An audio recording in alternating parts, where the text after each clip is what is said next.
వేద పండితులు బృందావన భావనారాయణ ఆచార్యుల బృందంచే శ్రీ లక్ష్మీ హయగ్రీవ విగ్రహ ప్రతిష్టాపన చేసి శ్రీ లక్ష్మీ హయగ్రీవ స్వామి విశిష్టతను భక్తులకు వెల్లడించారు. తిరుపతి జిల్లా ఏర్పేడు మండలం పాపానాయుడుపేట మర్రిమంద గ్రామంలో శ్రీ లక్ష్మీ హయగ్రీవ స్వామి విగ్రహ ప్రతిష్టాపన మహాకుంభాభిషేక మహోత్సవం అంగరంగ వైభవంగా జరిగింది.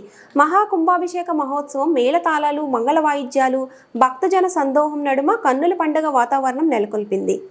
భక్తి శ్రద్ధలతో భక్తులు మహాకుంభాభిషేక వేడుకల్లో పాల్గొని శ్రీ లక్ష్మీ హయగ్రీవ స్వామి, మరిమంద గ్రామదేవత శ్రీ బంగారమ్మ తల్లి, శ్రీవాంచ కల్పలత గణపతి, శ్రీ వైద్యనాథ సుబ్రహ్మణ్యం స్వామి శివలింగానికి వేద పండితులు భక్తుల చేతుల మీదుగా గర్భగుడిలో భక్తులకు తోచిన విధంగా నవరత్నాలు, బంగారు, వెండి నాణ్యాలు మూల విరాట్ కింద భక్తి శ్రద్ధలతో వేసి మొక్కులు తీర్చుకున్నారు. వేద పండితులు శాస్త్రయుతంగా శిల్పకారులచే విగ్రహాల ప్రతిష్టను చేశారు. యాగశాలలో విశ్వక్షేణ పూజ, పుణ్యాహవచనము, అగ్నిదాన హోమాది పూజ నిర్వహించి వేద పండితులు మంత్రం వైభవంగా పూర్ణాహుతి చేశారు. ఆలయ గోపుర శిఖరంపై కళాశాలకు మహాకుంభాభిషేకాన్ని నిర్వహించి ఆ పవిత్ర జలాలను భక్తులకు సంప్రోక్షణ చేశారు.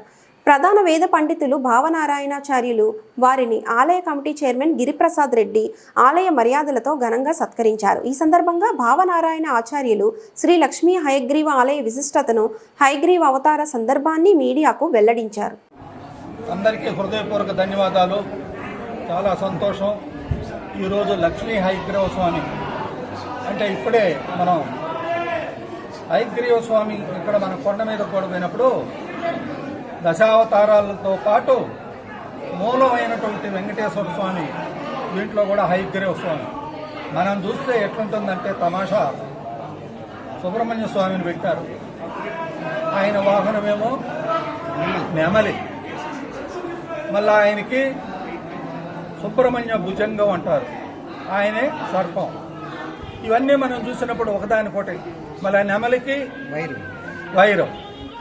మనకి ఇదే విధంగా ఇవన్నీ కూడా మనం అర్థం చేసుకొని కానీ సమాజంలో ముందుకు పోతే ఎక్కడికక్కడ మనకు మనశ్శాంతి ఉంటుంది. ఏది మనకి అడ్డం రాకుండా ఉండేదానికి ఇగో వాడు అందుకే చెప్తాడు, సప్త మహావ్యసనాలను మనం వదిలేస్తే అప్పుడు మనకు వెంటనే మనశ్శాంతి వస్తుంది, దైవికమైన లక్షణాలు వస్తాయి, దైవికమైనటువంటి మనకు అన్ని అనుభూతులు వస్తాయి, మనకు అష్టైశ్వర్యాలు, ఆయురారోగ్యాలు వస్తాయి. కాబట్టి లక్ష్మీ హయగ్రీవ స్వామిని అందరూ ప్రార్థించి జపం చేసుకోండి. హయగ్రీవ హయగ్రీవ హయగ్రీవ చాలా ముఖ్యమైనటువంటి జపం. ఆ విధంగా పలికితే మనకు నిత్యానందం వస్తుంది. అందరికీ నమస్కారం.